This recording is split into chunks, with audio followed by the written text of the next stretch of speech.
Good morning, Rabbi Isai. Live from Lincolnwood. We're holding 3 lines from the bottom of Daf Pei Aleph Amud Beis, 80 Daf into Chullin. We learned in the Mishnah that according to Reb Shimon, we're talking about Oisev es Benai, the Isser to shecht a mother and her offspring on the same day. As we will see the following Mishnah, or Mishnayos, the Isser applies also to shechting the offspring and then the mother and then the offspring. It doesn't really matter. But it has to be a shechita. You have to shech the mother and then shech the offspring in order to be over. If you kill the mother and shech the offspring, you're not over.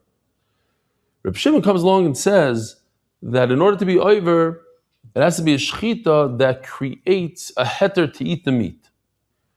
And then he gives a whole list of things. The Mishnah says that if you find out that the animal is a treifa, you can't eat the meat. So therefore, there's no isser to shech the offspring that same day. If you're doing avodah zarah with the second animal or the first animal, that was the discussion in the Gemara. But you're doing avodah zarah, you can't eat the meat because it's asar b'hana. And one of the things the Mishnah mentions is paras chatas. This is the para aduma. Paras chatas, shchita sheina rui. How? But why is it one of the things in the list? And the Gemara is going to end off saying that it's a mistake. It shouldn't have said this in the Mishnah. You're right. The problem is that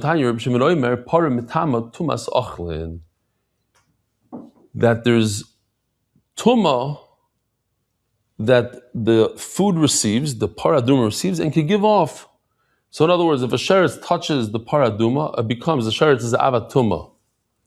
It drops down one level. The avatuma sheretz touches food. The food becomes a rishon, drops. And then that rishon, if it touches another food, it drops down one level, becomes a sheni.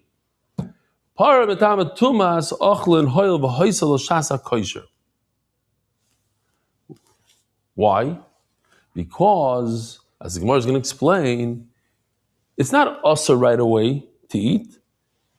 There's a period of time where you could exchange this paraduma, use a better one, a different one. And memela, why are you telling me that the shechita of the paraduma is not considered a shechita that enables you to eat the meat? Maybe you could eat the meat. Now, just to explain real quickly, a small point that Rashi points out here. Everybody should be asking the question of paraduma is so tameh. We all know the interesting halach about paraduma, that the person who sprays the water, he himself becomes tameh. The water makes somebody else tar, but the one spraying, why? Because paraduma is tameh. So it doesn't mean that the paraduma has tumas oichel. It has more than tumas oichel. It's tameh. Forget about tumas oichel. So Rashi comes up with a whole thing. There's other Rishonim that answer other things, but just wanted to show you this picture. I asked Yosh to make it. I hope it's not too confusing. But basically, Rashi says that if you wrap a small piece of paraduma meat in dough, if it's considered food, then it could be part of the dough and be mitzdaref to the shear of a kibetza, to be metama tumas oichlin. Otherwise, if you don't have this halacha that's metama tumas oichlin, then it would not be mitzdaref. So you have a half a kibetza of meat, like in this picture, together with a half a kibetza of dough, it won't become tummy. It wouldn't be tumas oichlin if it's not considered food. Okay, just a side note, not to confuse anybody. So top of Daf Pei Beis Amud Aleph, Amar Reb Shimon ben Lakish, Omer Hayer Reb Shimon Para Nivtis Agabe Marachta. See what we have here for Marachas here. This is the Marachta. What they would do is, since paraduma is so rare, they would take a ton of wood and burn the paraduma on that wood, and every single part, every piece of ash from all that wood is considered paraduma ashes, and then they can use it for hundreds of years, sometimes a couple hundred years for one paraduma. Oh. So even after you shechted the paraduma, it's on top of the wood, ready to go burn, you're allowed to redeem it.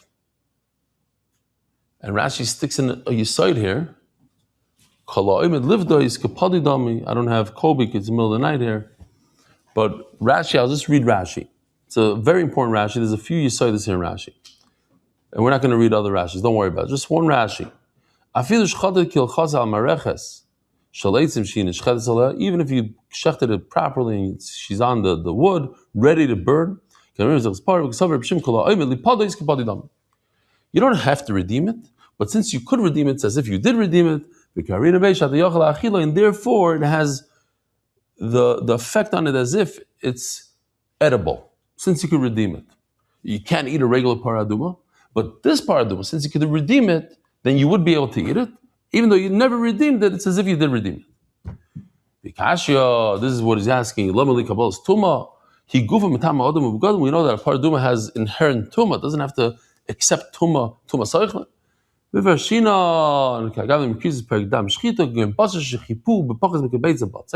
It's talking about the piece of meat that they covered it with dough. Okay,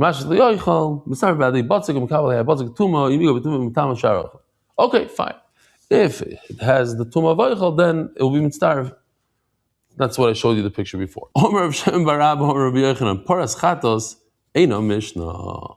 End the story. Says Rabbi Yochanan, this that we said in the Mishnah, paras chatas, you gotta erase. It doesn't belong in the Mishnah. You're right. It's not. Paraduma is not something that's not royal achila. It is royal achila because kol ha'omer l'padis kipadidami. It's royal achila.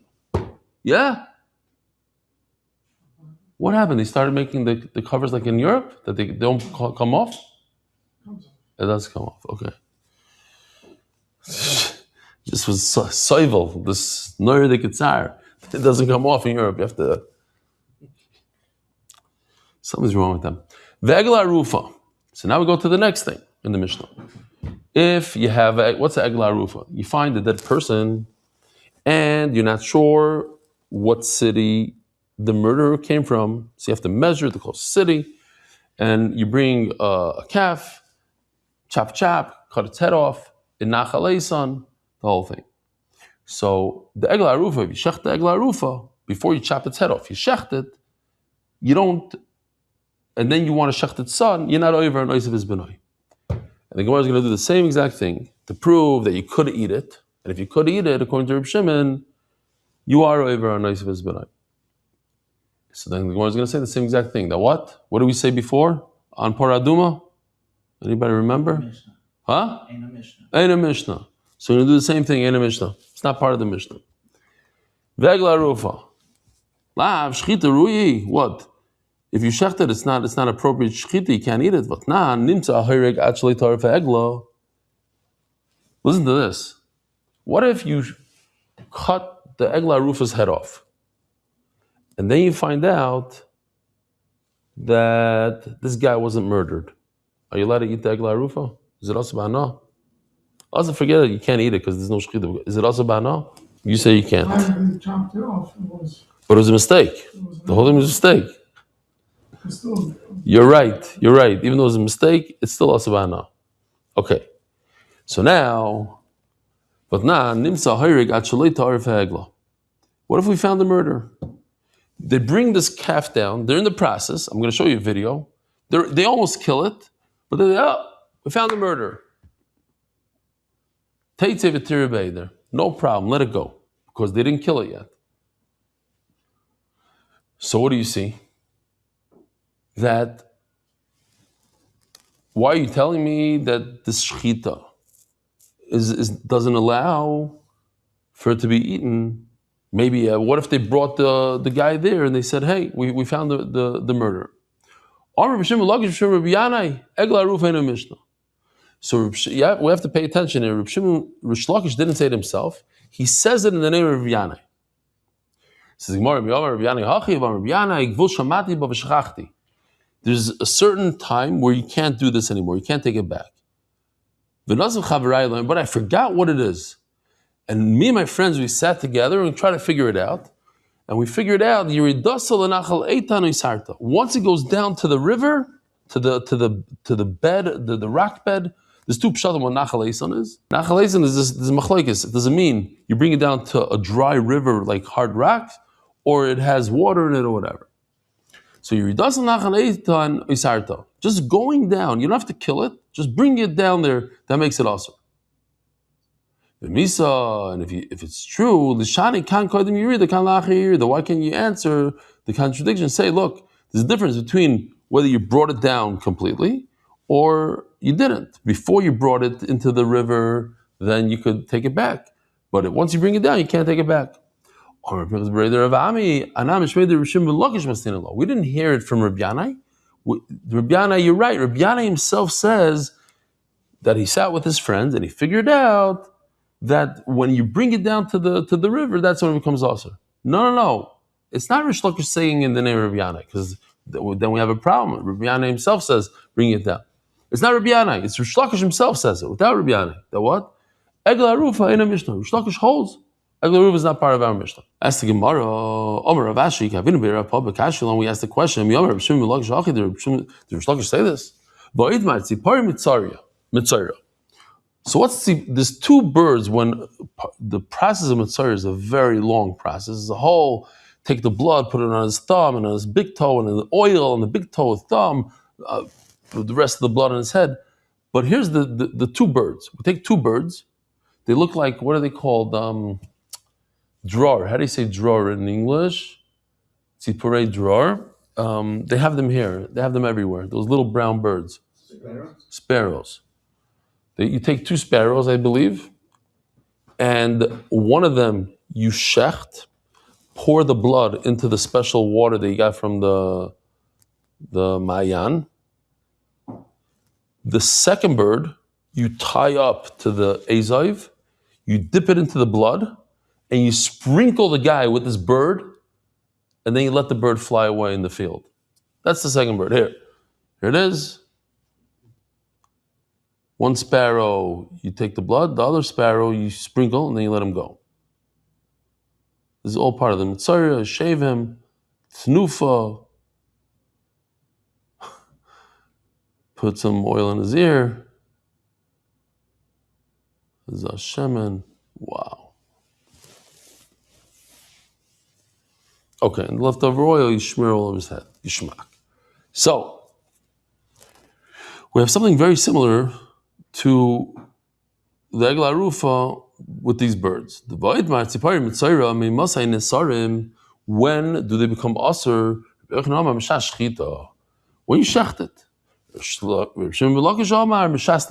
When you purchase it. Now,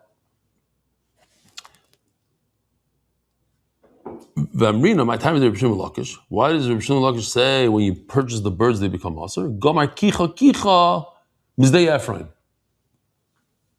Now I just want to see if you guys are reading with me. Not really. Everybody knows kicha mizdei Ephraim. Oh, without looking inside. Kicha me'egla rufa.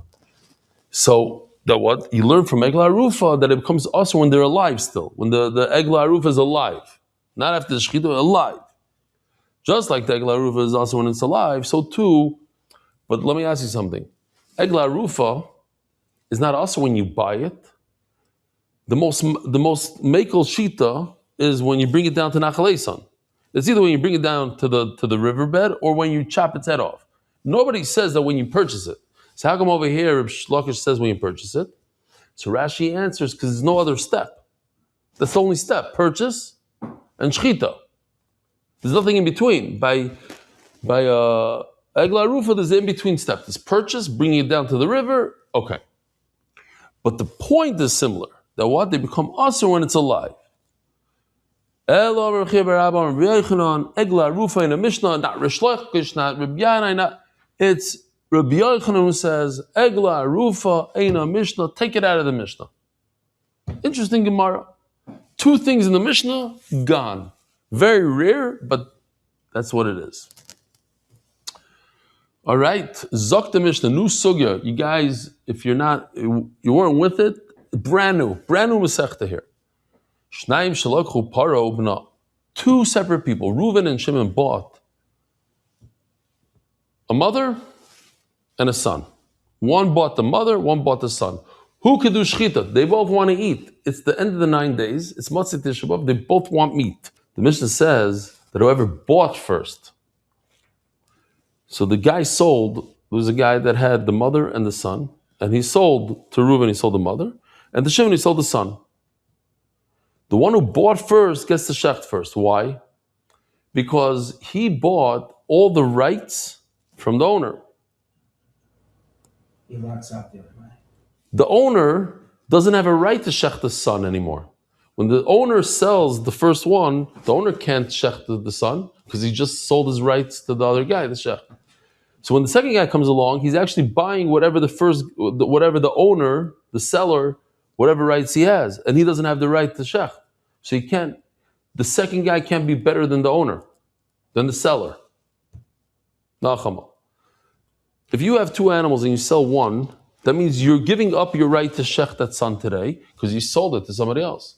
You're giving him the right to shecht that day. So once you gave up your right, now somebody else comes along and wants to buy the son, you don't have any rights left. You can't give him more than what you have. So says the Mishnah, the one who purchases first, he gets the shech first. If he purchases the son, so he gets to shech the son. If he purchases the mother, he gets to shech the mother. But whoever purchases first, and if the second one jumps ahead and shechs first, zacha. So I want to point out, we're going to see in a second, Omer Rav Yosef, linyan dinatnan. This is not an isser and a heter. This is, you go to Bezdin and Bezdin's going to ask you, you're going to ask Bezdin, who gets the shech? We both need the meat very badly. We both have a chassan tonight. Bezdin's going to paskin whoever bought first. You're screaming, the second guy wants it more. He needs it more. He's more desperate. Too bad. La halacha, the first. But is it us or no? There's no isser. Bezdin's going to paskin in Hilchas Mavnis, they're going to paskin that the first guy has the right. In Kadam Hasheni, so the point is, in Kadam Hasheni, because he's not a Rasha. The first guy didn't tell anybody that he wants to shech. So the second one went ahead and shechted first. Had the first one announced that he wants to shech, and the second one jumped in and did it first, he's doing the wrong thing. He's a chayta. In Kadam Hasheni, harei zares v'niskar. If the second guy doesn't ask any questions, he didn't hear that the first one wants to shech, and he went ahead and he shechted, he's a zares. How do you say zares in English? Expeditious. Okay, expeditious, maybe. So says the Gemara, why is he zares v'niskar? He got paid. Zares shali avad isura. He did it in a way where there's no isur. Why? Because he didn't know that the other guy wants to shecht. V'niskar, the ka'achal bisra. It's mamish in Yonah the Yoma today. Zares v'niskar. The 9 days we don't eat meat. This guy was zoichet to eat the meat. Shachat para. Okay, this is great. This Mishnah. I think you're going to enjoy this Mishnah a lot. Shachat para v'achkach shnei bonel. You shecht one mother and then 2 offsprings. How many isurim did you just do? If you shecht one mother, 1 offspring, you're over on 1. 1 mother, 2 offsprings, how much? Soifeg shmoinim, you're over on 2 isurim. So that brings us to a beautiful sugya. If a person eats 2 pieces of something that's also to eat, 2 pieces of chaylev, how many malchus does he get? It's a whole sugya. But here's a great case. Listen to this. Without peeking inside, if you shecht a mother cow and a granddaughter, are you over a noise of his benoy? No. What happens if you shecht a mother and a granddaughter, and then afterwards you shecht the daughter, the one that connects the 2? Are you over on 2 yisurim when you shecht that middle one? So that's what the Mishnah is going to discuss here. I'm telling you, it's geschmack stuff. Shachat shnei boneha v'achkach shchata. So this is beautiful. If you shecht 2 sons and then the mother, you're only over an oisif b'noi on the second animal. The first animals that you shecht, you're not over. So when you shecht the 2 sons, you're not over on anything. Then you shecht the mother. In this case, everybody agrees, soifik is harbam, you only get 40 lashes. Why? Because you only did 1 isser by shechting the mother. Shchata, Ve'ezbita, if you shech the mother, and then you shech the mother's daughter. Ve'ezbasbita, then you shech the granddaughter. Sovik shmoinim. Now you have two pairs. You shech the mother, then the daughter, that's one isser. That daughter and the granddaughter is another isser. So it's 80. Let's see if we have the... No. Let me see if it was here. Okay. Shchata vesbita. Said shchata vesbasbita. What if you shechted her? And so that's this case right over here. You shechted her and a granddaughter. So the second one, the great granddaughter. Sorry, shechted the grandmother and the great and the granddaughter. The grandmother and the granddaughter, 1, 2. And then you go ahead. Then number 3 is the daughter. She's the link between the granddaughter and the mother. When you shecht number 3, you're over on 1 and 3 and 2 and 3. Soivik is harbaim. You only get 40 lashes according to the Tanakama. Why? Says Rashi, the chad lavu, it's only one lav, one isser that yoiver, the oisiv is benai, is one pasuk. The chada hasra, there's only one warning, the chad maisa. It was one action, one asra, one lav. You only get one malchus. That's the discussion today. No, you get 80. Says the Gemara, Amai, if you shecht 2 sons, then the mother maybe shouldn't be over anything. Oisiv is benai. It says first you shecht the mother, then the sons. But if you shecht sons first and then the mother, maybe not. Says the Gemara, no, I never had such a havamina. Why? The sign Oisiv is benai, ainli ela Oisiv is benai. Oisiv is simay minayin. How do you know if you go in reverse? You shecht the son first and then the mother afterwards. There's 2 types. There's 2 shchitas. Okay, so the Gemara doesn't like the fact that the pasuk is coming just to say that you shech the mother, then a son, and a son, then a mother. Okay, echad hashechet is apara, v'echad hashechet is sima, v'echad hashechet is bina. So first he shechted a cow, and then he shechted the mother, and then he shechted the son. Shnayim achrayim chayavim. In other words, he shechted. Let's see if we have a picture for this. I mean, I did a little doctoration here. The first shchita number 1, he shechted a cow. Shchita number 2, he shechted that cow's mother. Shchita number 3, he shechted that cow's, that cow's child. So on that you're chayav 2. He says the other cases are pasha. There's no reason for the Torah to say, oh, you could shecht a son and then the mother. That's pasha. So telling you a chiddush. Now what? That even if you shecht cow number 1, and then you shecht cow number 2, which is the mother of cow number 1, and you shecht cow number 3, which is the daughter of cow number 1, you're also over. Even though it's one maisa, it's one avera, one thing is the Gemara is going to discuss.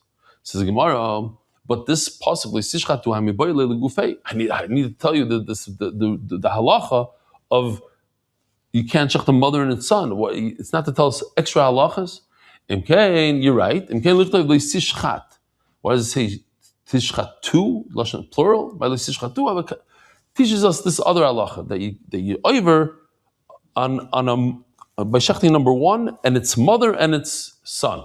You over on 2 yisurim. If you don't say without the vav, only Ruvain, one person, trade live, but Reuven and Shimon, maybe 2 people are not over on this, or it's only one person shechting a mother and a son. But let's say Reuven shechs the mother and Shimon shechs the son, maybe you're not over. Chazarah, no, it's even 2 separate people, but feel trade, they're also chayiv. Says Gemara, yishchatu, my sishchatu. The fact it says sishchatu, so I learned Shema min otarti that first of all, 2 people are chayiv, but also this case that shechting a grandson and a grandmother on the same day, together with the daughter, you're over on 2 isurim. Says the Gemara, shchata ve'ezbas bita. So if you shecht a cow and its granddaughter, and then you shecht the middle one, the connector, the daughter of the grandmother, the mother of the granddaughter. Shecht the middle one. Is that confusing? Do you need to see this? Grandmother and granddaughter, number 2. And then number 3 is the daughter of the grandmother and the mother of the granddaughter. That's very confusing. No, not confusing? Okay. So the Mishnah says you get 40 malchus, 39. And according to the Sumchus, you get 80, 78. My time of the Sumchus. What Sumchus reason? What if a person eats 2 pieces of fat that are also to eat in one awareness?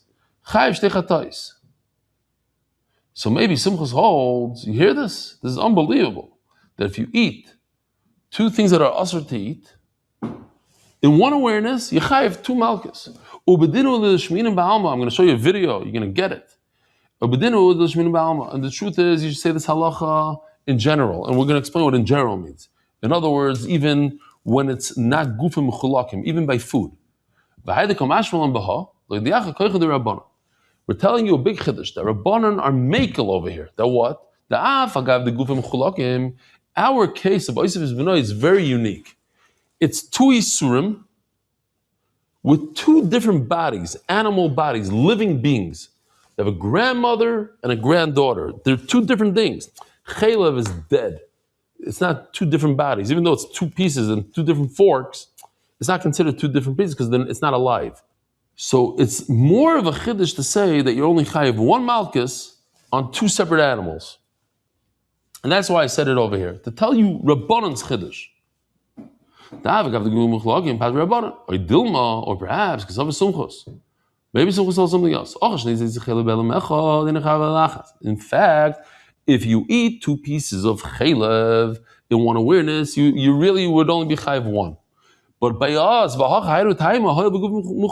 here, Sumchus says no.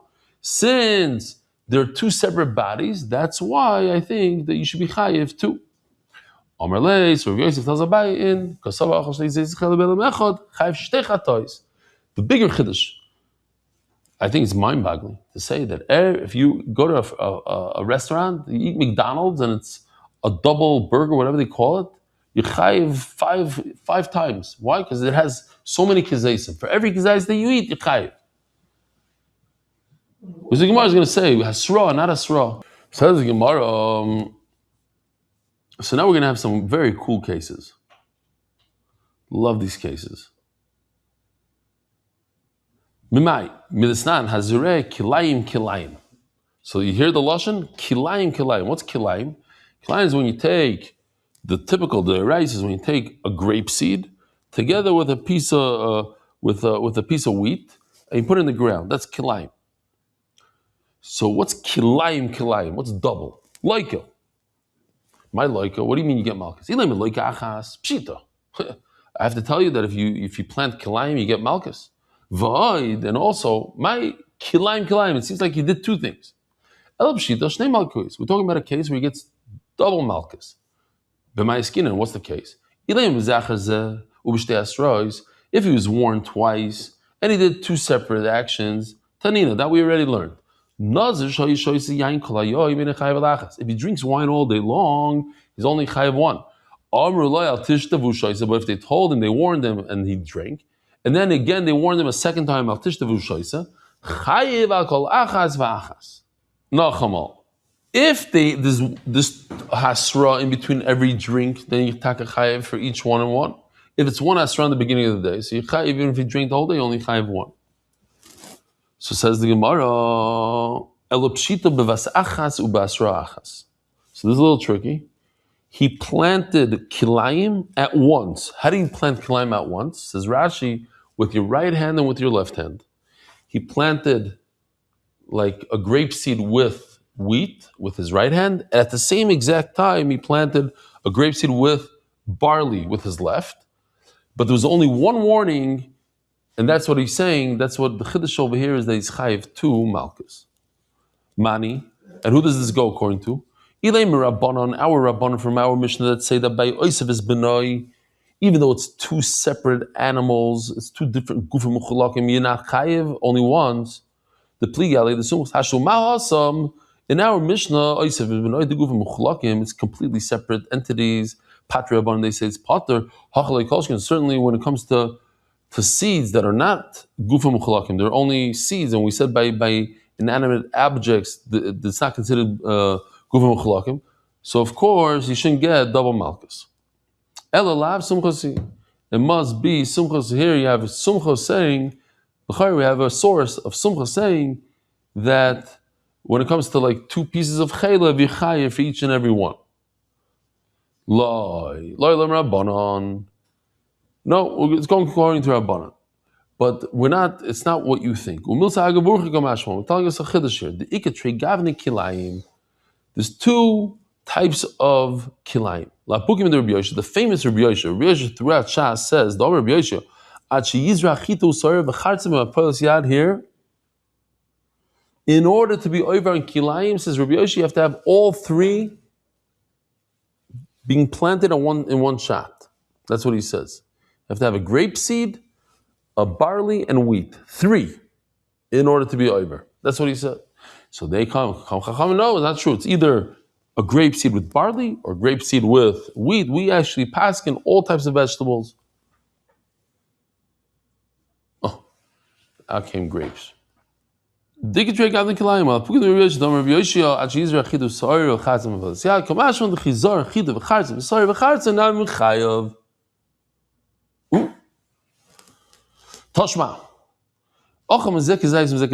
fascinating. Gida Nasha. He ate from the right side of the animal, the sciatic nerve, right? The right side of the animal, the left side. Now we don't know which side it really is. Soivik Shmoinim, he gets 80 malchus. Rabbi Yehuda Omer, and Soivik El Arbaim, he only gets 40. Why? Because Gida Nasha is only on one side. Heichin Dami. If it's one after another, and he was warned twice, my time with the Rabbi Yehuda, why would Rabbi say that you chayiv at all? You shouldn't be chayiv. Why? There's something called Asra Safiki. If the warning was a safek, in other words, the people warning didn't know, they couldn't tell him that what he's doing is wrong because they didn't know if it's from the right or from the left. It's not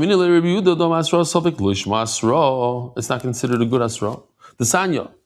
Oh, a kid doesn't know who his father is, and he goes and he has a lot of built up anger. It's either this man or this man. So here we go. Last case, I think.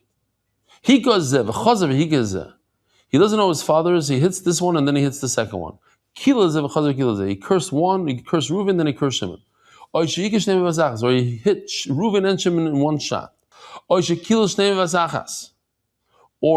both of them, Reuven and Shimon in one curse. Chayav, he's chayav. Rabbi Yehuda Omer v'asachas chayav, b'zachazeh potter. Why? Because it's asra safek. You're not sure. You can't warn him. You don't know who his father is. Elo pshita v'asachas v'asra achas. So we're talking about it's together and it's only one asra. Uman tanakama. And who's the tanakama? Either Rabbanan, the same question that we had before. Hashto ma'os am dugufim chalakim patri Rabbanan. In our case, by Yosef is benoy, two animals, two different bodies. Rabbanan say potter from double malchus. Hachalei kolshkin, certainly over here he should be potter. Elalav sumchasi. Oh, so you see that sumchus is mechayiv even when you don't have a guf mechulek. Lo mezachazeh v'Rabbanan. It's one after another, and it goes according to Rabbanan. Haytam and Savalaki idach tara de Rabbi Yehuda. Da'am hasra safik shmo hasra. Well, let's stop over here. It's the last line, and we're over an hour. That goes according to Rabbi Yehuda, the other Rabbi Yehuda. In Rabbi Yehuda, we have a machlokes whether or not he says asra safik is asra or not. So here it goes like the Mandam says, asra safik is considered asra. Rabboisai, have a wonderful day. Merit the schus of spreading Torah throughout the world. Sponsor a shir today. MDYsponsor.com or sponsor at MDY.com.